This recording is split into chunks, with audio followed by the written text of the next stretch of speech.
Good morning, everyone. Welcome to Amir's podcast. I'm your host, Amir Ardabili. Today I'm sitting here alone, not with a guest, but with a responsibility that any Iranian man or woman, whether you're inside the United States or outside of the United States or in Iran, has, especially those of us who do not live in Iran right now, to support our people. One thing you guys don't need to understand, even though I'm a very proud American citizen, but my heart has never left Iran. I was born and raised in Iran. I love that country. I love that culture. I love where I come from. I love my people.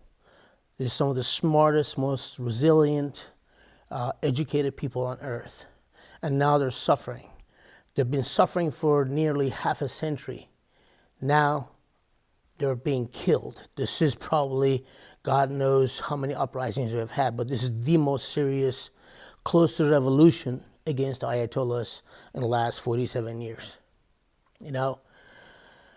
I'm grateful that I live in the United States. I'm grateful that I have the freedom and what this country has given to me. But everybody needs to understand that we cannot forget history. You cannot deny that we did not arrive to this point with Iran and the Iranian situation, with the government of Iran and the Ayatollahs in a vacuum. It didn't happen overnight. We are where we are as a result of the failed policies of United States foreign policy during the Carter administration. And anyone who's old enough to remember that, I was only 14 when the revolution happened. I remember what Jimmy Carter and the Democrats in the United States foreign policy, they turned it back to Shah of Iran. And look at where we are right now. Death to Shah, death to America, blah, blah, blah, garbage. Ayatollahs came in, look at what we get right now. Yep. So, I'm not trying to play, a game here of who to blame for, but let's understand the reality. We are where we are right now, but it's time for the Western countries and the United States take responsibility, participate, help the Iranian people to succeed in this revolution. They cannot do it on their own. But less than a week ago, Donald Trump, the President of the United States, the man that I have had the pleasure to meet, met him during an event in Tampa Bay area when he was here to endorse Governor DeSantis. I really liked him. When I shook his hand, I really saw a man with power, and I believed in him that he's going to be the kind of guy that is going to keep his promise. And usually he has a track record for that. When he says he's going to do something, he always does it. Whether you like it or not, whether it's good or bad, he keeps his promise. And I hope this time he keeps his promise, that he said that he's going to help the Iranian people. If the Ayatollahs keep on killing people, they're going to keep killing their own people, then he's going to get involved and he's going to punish them, he's going to help. But the only question we all have, all Iranians and everybody around the world, all the eyes are on the United States right now. All the eyes are right now on President Trump. He made a promise. How much longer? How many more thousands of people need to die before you take action? That's the only question we have. I'm still a supporter of Donald Trump. And I do have faith in him. I believe that he's going to pull through, and I think he's going to help. But it's getting too late. Too many people are dying. The last 48 hours, last 3 days, there's no internet. The country's in the dark. They cut the connection to the outside world. Nobody could talk to anyone. I have friends and family. They cannot get a hold of their parents. I'm lucky enough that I have my immediate family with me. But I have cousins, friends, my childhood friends. Everybody still lives there. We cannot get a hold of anyone. We need international support. Iranian people, they cannot protect themselves. They cannot defeat this Ayatollah's regime, the biggest dictatorship and a supporter of terrorist groups around the world. And you know it. And the United States government, they know it. They need to support the Iranian people. If we had the same Second Amendment that we have in the United States, do you think any government could force us? Do you think we will be where we are right now? Not going to happen in this country, that's for sure. because everybody is armed in this country. And that's what the Second Amendment is all about. When people think that you just have the right to have a gun, no. You have the right to have a weapon and a firearm so you can defend your life and never let the dictatorship or government become a dictator. Well, Iranian people do not have weapons. They don't have firearms. You'll be executed for that.